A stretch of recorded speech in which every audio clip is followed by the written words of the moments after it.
Hi ಎಲ್ಲರಿಗೂ welcome back to my YouTube channel. ಈ ವ್ಲಾಗಲ್ಲಿ ಬೋನ್ಲೆಸ್ ಗ್ರೀನ್ ಚಿಕನ್ ಮಾಡೋದು ಹೇಗೆ ಅಂತ ತೋರಿಸ್ತಾ ಇದ್ದೀನಿ. ಟೇಸ್ಟ್ ಅಂತೂ ತುಂಬ ಚೆನ್ನಾಗಿ ಬಂದಿತ್ತು. ನಮ್ಮ ಅಪ್ಪನಿಗಂತೂ ತುಂಬ ಇಷ್ಟ ಆಯಿತು. ಟೇಸ್ಟ್ ಬಗ್ಗೆ ಅಪ್ಪ ಏನು ಹೇಳಿದ್ರು ಅಂತ ನೀವೇ ಕೇಳಿ. ಚೆನ್ನಾಗಿದೆಯಾ? 1 kg ಕಬಾಬ್ ಮಾಡಬೇಕಂದ್ರೆ 10ರಿಂದ 15 ಹಸಿಮೆಣಸಿನ್ಕಾಯಿ, 2 ಇಂಚು ಶುಂಠಿ, 1 kg ಕಬಾಬ್ಗೆ 1 ಇಡಿಯಷ್ಟು ಬೆಳ್ಳುಳ್ಳಿ, 1 ಇಡಿ ಪುದೀನ ಸೊಪ್ಪು, ಹಾಗೆ 1 ಇಡಿ ಕೊತ್ತಂಬರಿ ಸೊಪ್ಪು. ಮಿಕ್ಸಿ ಜಾರಿಗೆನೆ 1/4 ಕಪ್ ಮೊಸರು ಹಾಕ್ಕೊಂಡು ಫೈನ್ ಪೇಸ್ಟ್ ಮಾಡ್ಕೋಬೇಕು.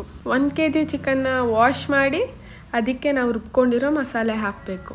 ಹಾಗೆ 1 ನಿಂಬೆಹಣ್ಣ ರಸ ಹಾಕಬೇಕು. ನಾವು ಚಿಕನ್ ವಾಶ್ ಮಾಡಾದಮೇಲೆ ಅದರಲ್ಲಿ ಸ್ವಲ್ಪನೂ ನೀರಿಲ್ದಿರೋ ಥರ ನೋಡ್ಕೋಬೇಕು.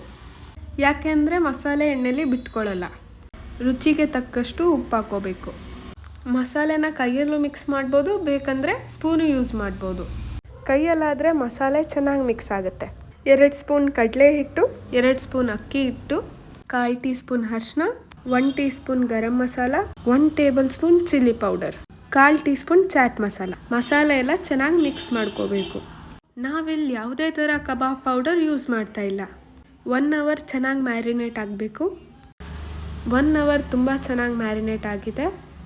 ಇದನ್ನು ಇನ್ನೊಂದು ಸಲ ಮಿಕ್ಸ್ ಮಾಡಿ ಎಣ್ಣೆ ಕಾದ್ಮೇಲೆ ಒಂದೊಂದೇ ಪೀಸಾಗಿ ಎಣ್ಣೆ ಒಳಗೆ ಹಾಕಬೇಕು. ಮೀಡಿಯಮ್ ಫ್ಲೇಮಲ್ಲಿ 6ರಿಂದ 7 ನಿಮಿಷ ಚೆನ್ನಾಗಿ ಫ್ರೈ ಮಾಡಬೇಕು. ಮನೇಲಿ ಏನಾದ್ರು ಸ್ಪೆಷಲಾಗಿ ಮಾಡ್ತಾ ಇದ್ದಾರೆ ಅಂದರೆ ಯಾರಿಗೂ ತಡೆಯೋಕ್ಕೇ ಆಗಲ್ಲ. ನಮ್ಮ ಅಣ್ಣ ಅಂತೂ ಅಡುಗೆ ಮನೆಯಿಂದ ಹಾಲಿಗೆ, ಹಾಲಿಂದ ಅಡುಗೆ ಮನೆಗೆ ಓಡಾಡ್ತಾನೆ ಇದ್ದ.